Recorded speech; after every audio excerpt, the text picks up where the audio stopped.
Iya. Nah, mungkin boleh sharing nggak nih, Om Ben, kira-kira gimana sih ceritanya bisa terjun di dunia capital market gitu? Apakah memang menjadi main job atau gimana nih ceritanya? Pada awalnya sih akhirnya jadi main job ya sekarang ya, karena pada awalnya saya kan tour guide ya. Ini makanya Instagram saya di sini kan jalan-jalan murah. Ini adalah Instagram pekerjaan saya yang lalu sebagai tour guide di Jepang dan New Zealand ya. Tapi semenjak COVID ini melanda kan, otomatis mau nggak mau kan pekerjaan saya itu yang paling berdampak ya. Jadi itu pekerjaan yang paling kena kena dampaknya ya pariwisata ya, terutama pariwisata luar negeri, karena otomatis sekarang New Zealand juga sedang lockdown ya, nggak bisa. Jepang juga sedang menutup diri kan, seperti itu. Jadi otomatis ya mau nggak mau saya harus menemukan mata pencaharian yang lain. Dan ternyata apa ya, semuanya sudah di prepare sama Tuhan ya menurut saya ya.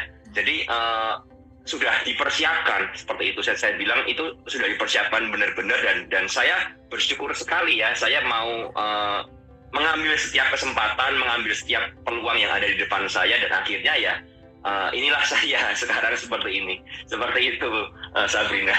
Iya. Nah, mungkin kalau boleh sharing lagi nih, Om Ben, kira-kira Om Ben sendiri gimana cara awalnya kenal saham gitu? Apa diajakin temen kah? Atau mungkin memang ya awalnya baca-baca buku? Atau gimana nih awalnya? Awalnya saya diajakin teman ya, seperti itu. Ada seorang teman baik saya ya, teman baik saya itu mengajak saya seperti itu. Dan saya pada awalnya itu tidak melek investasi ya dulu, karena saya dibesarkan di keluarga yang tidak berinvestasi di pasar modal seperti itu ya. Dan saya pun bukan di kuliah jurusan ekonomi seperti itu ya, saya di kuliah teknik elektro seperti itu.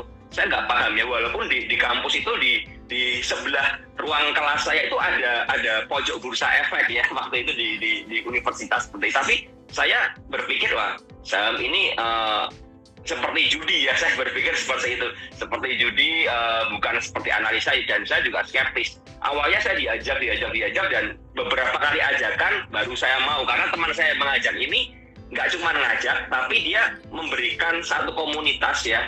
Yuk kamu ikut saya, ini kamu ada satu komunitas, kamu ikut ini aja, kamu belajar di sini. Nah, karena dia menyediakan tempat belajarnya, saya mulai tertarik. Wah, oke lah, saya coba.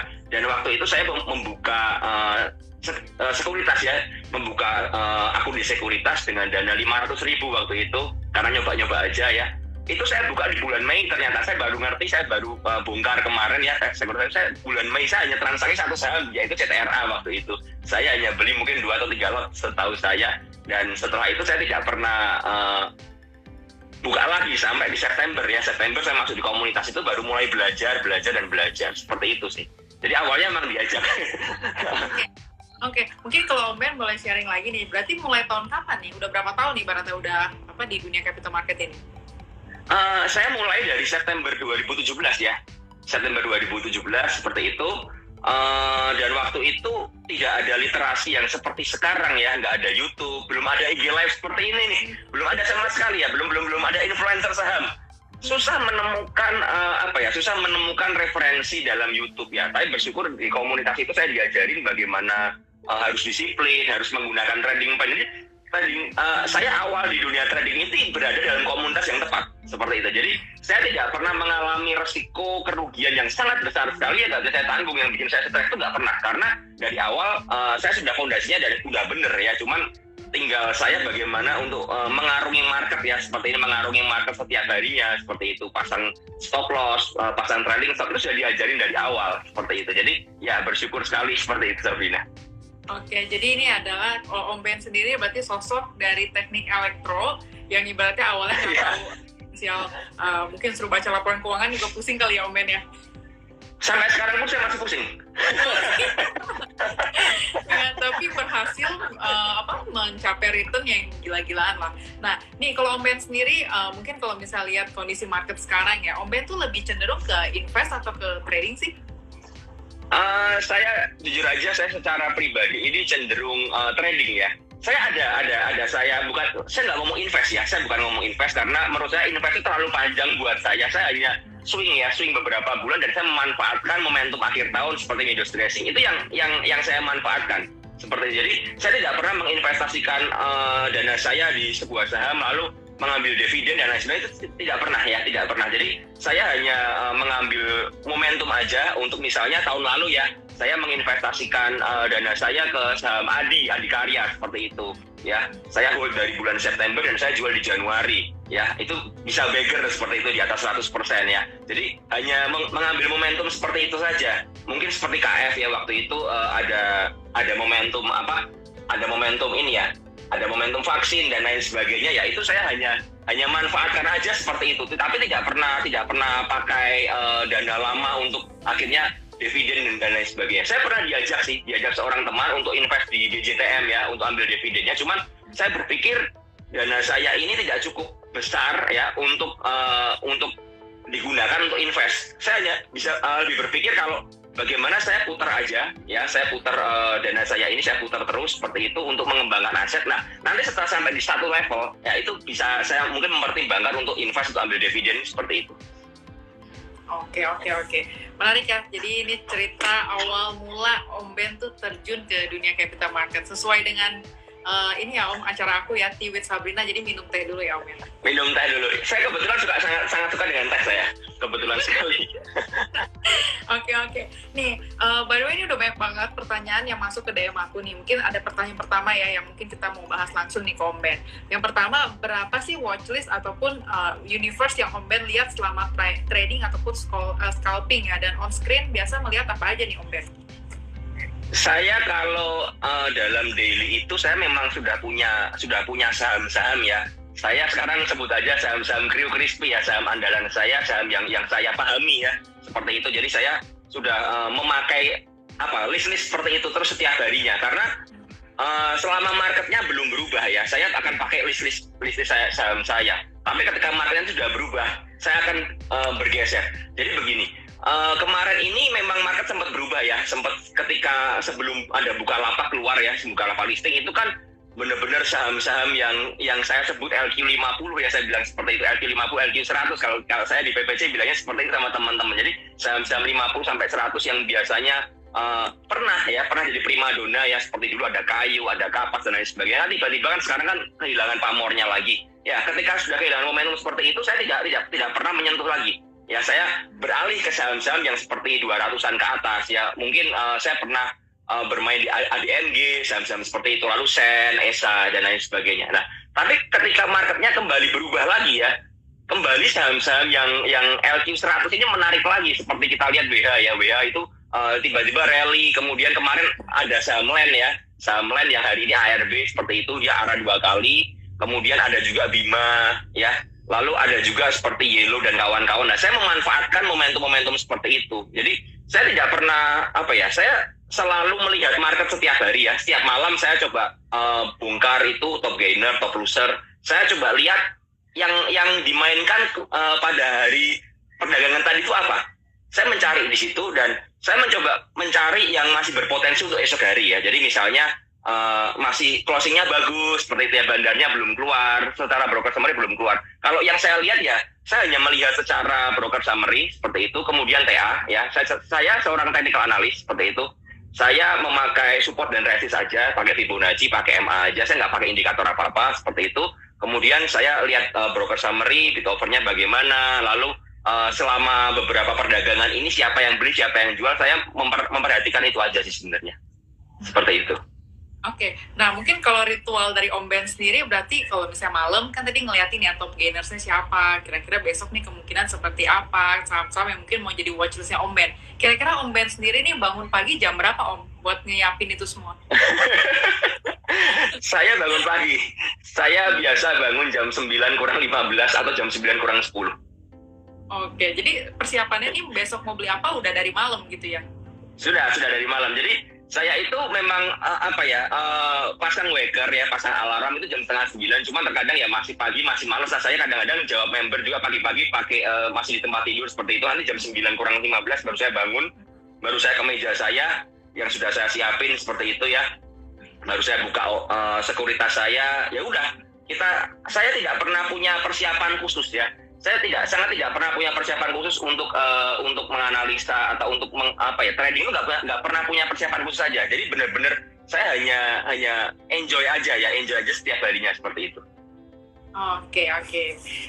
Ini pertanyaan langsung nih yang kedua nih Om Ben. Menurut Om Ben, mana sih profit yang paling optimal nih? Tadi Om Ben bilang katanya kalau swing mungkin bulanan gitu ya. Kalau misalnya scalping, swing trading, atau investing, kira-kira menurut Om Ben sendiri, based on your experience gitu, kira-kira yang paling optimal Om Ben sendiri apa tuh? Kalau saya kembali ke market ya, jadi saya tidak bisa bilang kalau sekarang saya bisa ngomong ya, kalau sekarang untuk swing nggak terlalu oke ya, nggak terlalu oke karena beberapa teman yang swing pun mengeluh ya dengan market yang seperti ini kok kita hold tiba-tiba dibawa naik sampai atas digebukin bareng-bareng ya sama bandar sama copet digebukin itu ambrol lagi ke bawah. Jadi saya melihat kalau market sekarang ini kurang optimal untuk swing seperti itu ya. Tapi lebih menguntungkan buat saya untuk scalping ya, apalagi kita ngerti ada kompetisi ya seperti ini, otomatis banyak sekali saham yang sedang bergerak naik akan direspon oleh retail ya seperti itu, oleh trader akan sangat direspon sekali lah. Itu membuat chance di mana scalping itu besar sekali ya. Dan jujur aja dalam seminggu ini benar-benar memang profit saya dari scalping ini sangat luar biasa, lumayan besar ya, jauh di luar ekspektasi saya setiap harinya. Tapi mungkin karena gara-gara kompetisi itu ya, jadi untuk sekarang saya melihat bahwa swing ini masih kurang ya. Tapi saya nggak ngerti apakah minggu depan bagaimana, nanti setelah marketnya mulai mereda bagaimana. Setelah kemarin kan habis digebukin soal tapering dan lain sebagainya tuh ya, jadi mungkin mulai bergejolak lagi. Nah nanti mungkin mulai September ini sudah mereda ya, mulai ke arah windows dressing ini kita akan lihat lagi. Saya selalu bilang pada diri saya bahwa saya harus jadi trader yang adaptif ya. Jadi benar-benar harus adaptasi dengan marketnya mau kemana kita ngikutin, karena kita tuh bukan market maker ya, kita hanya follower ya, trend follower, atau kita hanya melihat momentumnya apa ya di market ya, kita memanfaatkan momentum itu aja. Kalau kita nggak bisa memanfaatkan momentum ya, kita nggak bisa adaptif, akan sangat susah sekali buat saya untuk bisa profit. Itu pendapat pribadi saya ya, karena saya sebagai seorang trader dan seorang swing pendek ya, saya bilang seperti itu. Oke, jadi kita harus adaptif sama pergerakan market ya pasti ya Om.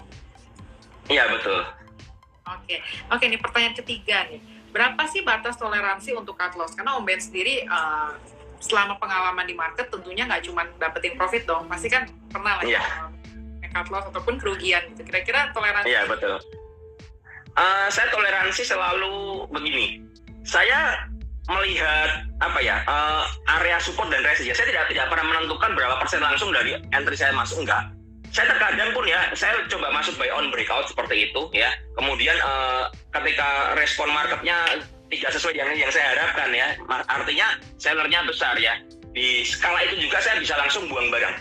Jadi saya intinya karena saya scalper, saya harus mengamankan aset ya, seperti itu ya. Saya mengamankan aset. Hari ini ada cerita lucu nih hari ini. Saya cukup kesel sekali hari ini sama sekuritas saya. Saya itu tadi itu coba masuk ke saham keren ya, saham keren. Seperti itu saya udah masuk, tiba-tiba saya melihat dana saya berkurang 70% ya. Saya kan kaget loh, dana saya kurang 70%. Saya coba cari kan di historical kan, ternyata diambil oleh sekuritas untuk IPO seperti itu ya ternyata ya. Nah itu kan saya agak kesel gitu. Saya langsung kontak seller saya, loh kok diambil sekarang? Penjatahannya kan sampai hari Senin, kenapa harus diambil sekarang? Saya nggak bisa trading dong. Nah selama saya ngurus seperti ini, ternyata saya lupa kalau saya punya posisi di keren. Ketika saya balik ke market, itu saya entry tadi di 181 atau 182, saya kalau nggak salah saya punya antrian di situ ya. Kemakan, dan sekarang aku 76. Waduh, dan kemakannya ini gede, kemakannya nggak kecil, cukup gede, dan saya langsung aduh gimana ini. Iya di situ mau nggak mau saya langsung buang barang ya. Saya langsung mengurangi karena itu kecelakaan ya. Jadi begini, saya kalau dalam trading ini tidak sesuai dengan trading plan atau kecelakaan seperti itu, saya langsung akan buang barang. Terlepas nanti habis itu naik atau turun, saya akan buang. Karena apa? Itu melenceng dari trading plan saya ya. Jadi ketika nggak sesuai dengan trading plan, saya pasti buang. Tapi kalau masih sesuai dengan trading plan saya ya, misalnya dalam posisi mencicil ya, minus 5% pun saya akan diemin karena dalam proses mencicil. Nah, jadi kalau teman-teman nanya nih, saya ini punya batasan berapa persen ya, saya akan melihat supportnya dulu seperti itu ya. Nah, dari support yang saya tentukan itu saya punya 3-5%. Jadi seperti itu. Jadi saya tidak punya langsung dari entry saya langsung 5% enggak, karena memang saya tidak pernah entry all in ya, dan saya tidak pernah pakai margin jujur aja. Dalam nyopet pun seperti itu, dan nyopet pun saya tidak pernah sekali masuk, tapi saya memang bertahap masuknya ya. Saya bertahap karena menurut saya itu cara yang paling membuat saya nyaman di dalam market seperti itu. Oke, jadi balik lagi sebetulnya kita Om Ben sendiri lihat tergantung sahamnya ya. Karena ketika sahamnya Om Ben punya trading plan dan dilihat supportnya, baru Om Ben baru punya batasan resiko ya. Karena berarti intinya setiap saham beda-beda dong. Iya, setiap saham saya selalu beda-beda dan saya memperlakukan setiap saham dengan karakter sahamnya masing-masing. Ya, jadi ada saham yang bergerak liar saya harus kawal ketat ya, pantau ketat seperti itu. Tapi ada sebuah saham yang memang lebih nyantai, lebih smooth itu saya agak longgar kawalannya. Apalagi kalau saya untuk saham-saham swing ya, yang saya memang pakai swing untuk misalnya saya tentukan ya, oh saya mau masuk di saham A ya seperti itu. Dan kemudian saya memang target saya sampai ke akhir tahun misalnya seperti itu ya. Saya tidak pernah melihat sahamnya lagi. Jadi saya beli dan ya udah saya diamin dan saya memisahkan porto ya. Jadi supaya saya tidak tergoda, misalnya profit saya mau jual nggak tergoda sama sekali. Jadi saya memisahkan porto antara scalping, antara swing seperti itu. Saya pisahin dua seperti itu ya. Kalau scalping memang saya pantau terus. Kalau yang swing ini terkadang nggak pernah saya lihat seperti itu ya. Kalau marketnya merah baru saya lihat. Karena apa? Kalau market merah apakah ini masuk ke area buy saya? Tapi kalau market hijau saya tidak pernah lihat seperti itu. Oke. Nah, pertanyaan selanjutnya nih, Om Ben, bagaimana screening saham untuk trade di next day-nya? Berapa banyak ticker yang dianalisis dan gimana cara fast screeningnya? Ya, yang tadi saya bilang ya, saya cuman pakai ini ya. Jadi saya melihat dari karena untuk scalper ya, untuk scalping seperti itu, saya melihat dari top gainer, top frequency, top volume, saya bongkarin semua ya pokoknya ya, dari top loser, top volume, top gainer, ya top frequency saya buka semua. Dari situ ketika saya menemukan ada saham yang menarik ya, misalnya oh saham ini udah ARB berkali-kali nih, saya akan coba lihat TA-nya, di mana titik support resistnya, kemudian saya akan lihat siapa yang jual, siapa yang beli ya. Dari situ saya bisa menemukan, oh saham ini misalnya ada satu broker yang biasanya nyopet seperti itu dan sudah keluar semua ya, sudah bersih, dan sisa retail ya. Nah itu saya mulai perhatikan ya, kemudian untuk beberapa saham yang kena panic sell ya dari kemarin yang kasus buka seperti itu, contoh saya Sen itu saya memang lihat tiap pagi ya, oh tiap pagi ini ARB terus, tapi kok sepertinya menarik karena mulai ada broker besar yang masuk. Nah di situ saya memanfaatkan, saya pasang auto buy seperti itu ya, saya pasang auto buy, ketika dia terbuka saya beli dan memang itu yang saya lakukan. Jadi kan saya nggak mungkin memantau saham itu terus ya, karena kita nggak pernah ngerti bukanya kapan ya, terbukanya kapan dari ARB-nya, tapi saya pasang auto buy aja. Tapi ada beberapa saham kemarin ya saya melihat memang keluar di kebetulan keluar di list saya dan kok keluar itu ya, transaksinya ada volumenya, dan seorang teman juga bilang saham real hari ini kok mulai ada yang makan. Ya itu saya mulai pantau, saya liatin, oh mulai begitu ada yang harga gede, saya langsung ikut masuk seperti itu. Saya memanfaatkan momentum aja untuk scalpingnya. Jadi saya benar-benar hanya memanfaatkan momentum ketika saya merasa cukup ya di saham itu, dan saya merasa membahayakan ya, ini bahaya banget, ini yang ambil di bawah ini sudah mulai guyur gede ya, saya akan keluar langsung. Jadi saya tidak punya target harus berapa persen, nggak punya, tapi saya lebih melihat apa yang di layar ya, apa analisa saya ketika berbahaya, saya keluar ya. Sama seperti kaos ini ya, trade what you see ya. Jadi saya trading apa yang saya lihat, bukan apa yang saya harapkan ya. Saya nggak punya pengharapan apa-apa seperti itu. Tapi saya lebih trading dengan apa yang saya lihat. Ketika saya melihat bahwa saham ini sudah berbahaya, ya sudah saya keluar. Seandainya saya keluar kemudian dia naik bagaimana? Akan saya analisa lagi. Semisal memang masih bagus dan masih ada potensi untuk masuk, saya akan masuk lagi. Jadi benar-benar saya itu sangat adaptif sekali dengan market seperti itu. Oke. Nah, kalau misalnya tadi Om Ben kan bilang ya, Om Ben sebenarnya kondisinya lebih ke scalping. Kalau swing kan agak time frame-nya juga bukan dibilang lebih ke arah invest. Nah, kalau time frame dalam waktu scalping itu berarti kan mungkin lebih ke harian. Kalau swing berapa bulan, Om? Kalau swing saya biasanya memanfaatkan ini aja. Jujur aja saya swing ini lebih ke arah mulai dari bulan 7, bulan 8 tuh baru saya mulai swing ya. Untuk saya ambil di akhir tahun ya, karena kita ngerti Windows dressing atau January effect, saya hanya memanfaatkan seperti itu aja, jujur aja. Tapi ada beberapa saham yang memang saya lihat secara wave-nya itu, Elliott wave-nya bagus ya. Saya coba belajar Elliott wave juga. Secara wave-nya bagus, saya akan coba masuk ya. Ketika dia sudah memasuki fase koreksi, kemudian sudah mulai melandai, ya saya akan coba cicil bertahap ya. Saya akan test lot seperti itu, test lot bertahap, dan saya mau melihat lah. Untuk melihat targetnya saya biasa pakai Fibonacci. Saya pakai Fibonacci, targetnya ke arah berapa, seperti secara Fibonacci-nya lah.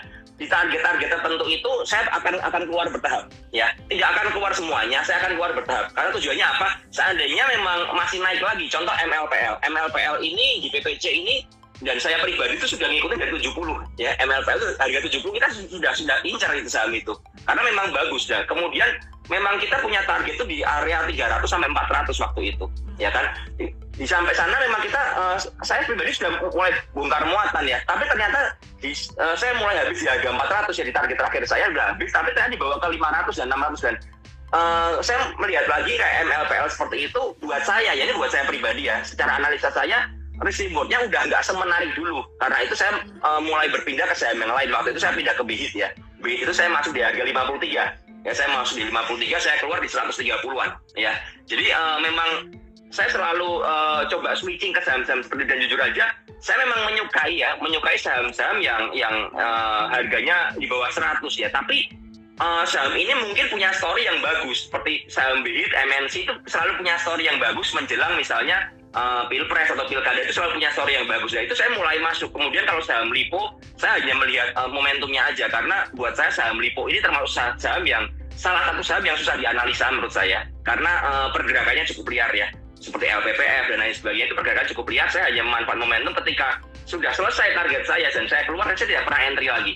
Jadi ya kembali ya, saya memperlakukan setiap saham ini berbeda-beda ya. Mungkin kalau saham konstruksi seperti tahun lalu ya, saya lihat memang target saya ke Januari efek ya seperti itu, karena tiap Januari biasanya konstruksi manggung ya, dan memang ada isu SBF kan waktu itu ya. Saya masuk ke salah satu aja, saya selalu pilih salah satu aja, tujuannya saya bisa fokus ke sana ya. Saya pilih ADI waktu itu, saya all in dana di sana ya, saya fokusin di sana. Jadi benar-benar saya bisa maintain, saya bisa melihat oh ini nanti mau average up di mana, area amannya di mana, lalu saya mau jual di mana, saya bisa memanfaatkan secara maksimal karena saya fokus di sana ya. Saya tidak pernah masuk ke BSKT, Wika, enggak. Saya cuma masuk ADI aja waktu itu. Jadi memang seperti itu. Ada seorang teman di PPC juga analis, mereka memilih BSKT ya nggak apa-apa. Jadi saya memang bilang sama anak-anak PPC juga, ya masing-masing. Kalau memang analisa saya lebih suka ke ADI waktu itu ya. Jadi memang berbeda seperti itu. Jadi saya tidak pernah punya time frame berapa, tapi saya lebih melihat momentumnya yang saya lihat seperti itu aja. Oke. Berarti di construction Om Ben pernah beli saham ADI ya? Itu udah di realize? Sudah. Saya masuk di 700-an, lalu saya average up sekitar, pokoknya average saya jadi 900 kalau nggak salah, atau 800 sekian ya. Saya lepas di 1.800 sampai 2.000 waktu itu. Jadi memang di Januari itu saya punya target ya, ketika digejot sama SBF, kemudian dia rally dari ke 1.800, saya langsung lepas bertahap ya. Dan saya habis di 1.900 kalau nggak salah. Jadi setelah habis ya sudah, dia mau lari ke 2.000-an ya saya nggak terlalu peduli, karena buat saya udah selesai ceritanya buat saya ya. Jadi cukup buat saya, dan saya mengalihkan ke saham yang lain seperti itu. Oke. Nah, ini ada pertanyaan selanjutnya nih Om. Kira-kira tadi kan Om Ben juga sempat mention ya terkait cut loss kan, pasti pernah lah mengalami yang namanya cut loss. Kira-kira Om Ben sendiri pernah berapa besar sih loss terbesar dalam satu emiten tertentu Om? Mungkin boleh sharing. Kalau yang barusan yang saya bikin YouTube kemarin tuh, saya barusan loss gede. Saya barusan loss 170 jutaan ya di satu emiten, itu di emiten Prim ya waktu itu. Itu kesalahan saya yang saya ceritakan di YouTube ya. Saya FOMO seperti itu, saya beli di harga ARA di harga 625, saya masuk 500 juta. Itu kegilaan banget sih menurut saya. Dan closingnya ternyata diguyur sama brokernya ya seperti itu, dan keluar news itu ya, bahwa Prim itu salah input ya, salah input. Ada investor IPO Gojek kalau nggak salah waktu itu keluar news, dan tiba-tiba besoknya ARB berdiri. Jadi saya baru bisa keluar di ARB ke-7 ya. Jadi saya menghitung dana ya, akhirnya memang itu 170 juta itu terbesar ya waktu itu. Tapi secara prosentase terbesar itu saya dulu di saham SWAT ya, SWAT ya, saham IPO. Di zaman saya itu masih belum terlalu memahami dan belum disiplin ya. Saya masih FOMO sekali waktu itu. Saya masuk kalau nggak salah saya masuk berapa ya? Saya masuk sekitar 120 juta waktu itu. Waktu itu dana yang sangat besar buat saya ya, karena modal saya nggak terlalu gede-gede juga waktu itu. Saya masuk seperti itu, keguyur, saya nggak cut loss. Dan akhirnya saya cut loss di minus 84%. Wow. itu saham yang melegenda di saya ya. Tapi bersyukur ya, cut loss saya itu kembali di saham gorengan yang lain, yaitu saham Posawaran ya. Jadi di saham Posawaran itu saya masuk 6 juta, saya profit 97 juta waktu itu. Jadi bisa langsung dihapuskan ya gegara waran itu seperti itu. Oke. Nah, mungkin nih ada pertanyaan lagi nih Om Ben. kira-kira Om Ben kan lebih sering berarti trading saham ke saham-saham yang bisa dibilang sahamnya mungkin third liner lah ya, bukan second liner ataupun first liner gitu. Emang lebih suka Iya, ke betul. saham tersebut atau kira-kira gimana? Jadi begini, awalnya itu memilih itu karena dana saya, keterbatasan dana. Waktu itu saya berpikir seperti ini, saya tuh cuma trading itu waktu itu masuk satu saham itu 10 sampai 20 sampai 30 juta tuh maksimal. Kalau saya masih yang first liner seperti BBRI, saya punya pemikiran seperti ini. Saya mau bisa melipat gandakan modal ini kapan gitu loh. Apalagi waktu itu saya pernah kena trauma di koreksi di 2018 di bulan Maret ya, di mana ISG double top waktu itu saya masih ingat banget.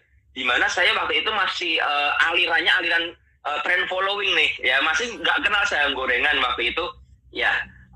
Semua saham saya itu digebukin market ya. Saya compounded itu 50% dari equity. Jadi equity saya itu sudah naik 50% ya dari mulai dari Oktober sampai ke Januari itu ya. Tapi dalam 3 hari aja dari 50% jadi 30%, berkurang segitu drastis. Waktu itu saya mulai berpikir, waduh, kalau gini caranya kapan saya kayanya? Saya mikirnya gitu waktu itu. Ini pasti ada sesuatu di dalam market yang kita bisa temukan potensi yang lain selain cuman saham-saham yang first liner dan second liner, dan akhirnya saya mencari saya ketemu third liner. Tapi saya bisa di posisi sekarang karena saya belajar dan saya mendalami third liner selama 2 tahun. Jadi saya benar-benar saham-saham third liner ini saya cukup menguasai ya. Saya cukup menguasai pergerakannya, saya cukup menguasai polanya karena saya menghafalkan setiap saham itu ada pola yang bisa dihafalin seperti itu ya, ada pola yang dihafalin, dan itu agak susah saya ajarkan ke orang lain karena itu pengamatan selama 2 tahun ya. Selama 2 tahun saya mencoba mengamati terus setiap harinya dan saya menemukan saham ini polanya seperti ini, saham ini polanya seperti ini, saham ini penggeraknya seperti ini, bandarnya karakternya seperti ini. Jadi selama itu terus saya akhirnya menguasai, dan sampai sekarang pun ketika ada saham yang bisa saya pantau itu bergerak, itu feeling saya otomatis ya, saya tidak perlu menganalisa secara panjang lebar. Saya bisa langsung melihat, kalau saya mau entry itu harus entry di sini ya, area supportnya sini, resist di sini, saya akan keluar di sini. Kalau ada perusuhnya nanti keluar di sini. Jadi saya udah seperti mesin ya, karena memang selama 2 tahun ini walaupun saya di tour seperti itu, tapi setiap hari saya memantau market ya. Selama saya tour ini saya memantau market, bahkan ketika bawa tour setelah kliennya jalan-jalan ya, acara bebas, saya keluarin HP, saya pantau market ya. Ketika di Jepang, di Indonesia, saya pantau market. Jadi itu ternyata membuat feeling saya itu terasa, dan memang saham-saham saya saham-saham gorengan. Kalau teman-teman lihat sesuai dengan judul hari ini, kenapa 800%? Ya karena saya bermain di saham gorengan yang memang pergerakannya cukup volatil dan cukup tinggi ya. Ketika memang digoreng waktu itu bisa langsung dari ARB. Saya pernah dapat satu saham ya, waktu di kompetisi dari ARB saya dijual di ARA. Jadi benar-benar dari ARB ke ARA itu kan range-nya panjang sekali, dan jangan lupa itu saham yang di bawah 200, artinya ARA-nya 35%. Jadi bayangin dari minus 7% ke 35% itu kan gede banget profitnya. Dan waktu itu saya memang tembak di ARB itu dana besar sekali ya. Jadi saya memang all in waktu itu pada kompetisi di season kemarin, saya tembak all in ya seperti itu. Dan saya diemin, memang saya percaya banget, saya yakin saham ini akan direspon dengan bagus ya. Ketika memang bergerak naik dan naiknya sangat cepat sekali ya, saya udah diemin aja. Ketika sudah mulai arah dekat-dekat arah, baru saya mulai lepas bertahap seperti itu. Jadi saya ini bisa terliner gara-gara ya bukan cuma suka aja ya sebenarnya, tapi memang ya sudah, ini adalah style saya seperti itu. Oke, nah mungkin disclaimer juga nih buat teman-teman, karena setiap orang itu kan punya risk profile yang berbeda-beda ya. Mungkin kalau dari sosok dari Om Ben ini lebih ke arah high risk high return ya Om. Betul. Tapi ingat ya, saya memiliki kedisiplinan. Dan saya tidak ragu cut loss seketika itu juga. Contoh seperti saham keren tadi ya, saya langsung cut loss. Walaupun memang loss itu saya besar sekali, tapi langsung udah saya buang aja. Karena buat saya cut loss itu adalah bagian dari trading, dan itu adalah bagian dari kecelakaan kan, seperti itu kan. Jadi saya harus langsung merespon ya, karena saya nggak mau berlarut-larut, saya nggak mau kepikiran sampai di akhir saya kepikiran. Memang tadi sempat jengkel ya, bahkan saya tidak menyadari bahwa sudah freestyle, sudah jam 2.50, saya nggak sadar dari saking keselnya dengan kejadian tadi. Cuman ya sudah, dari situ saya melihat ini buat pengalaman aja, dan secara overall pada hari ini saya memang masih profit seperti itu. Jadi saya ya sudahlah, saya coba move on aja. Jadi susahnya dalam trading ini, apalagi di trading di saham yang volatil, adalah bagaimana kita disiplin dan bagaimana kita move on. Ya, jadi kalau udah kelar ya kelar, udah seperti beberapa saham ya yang tadi saya cerita, ketika saya sell dia lari ke arah ya sudah, ya saya move on ya, buat saya udah selesai. Apalagi kan saya di market kompetisi seperti ini saya nggak mau kejar saham ARA karena terbukti di hari ini ya beberapa saham ARA hari ini yang sempat tentu arah ambrol sampai turun di harga kuning ya seperti itu ya.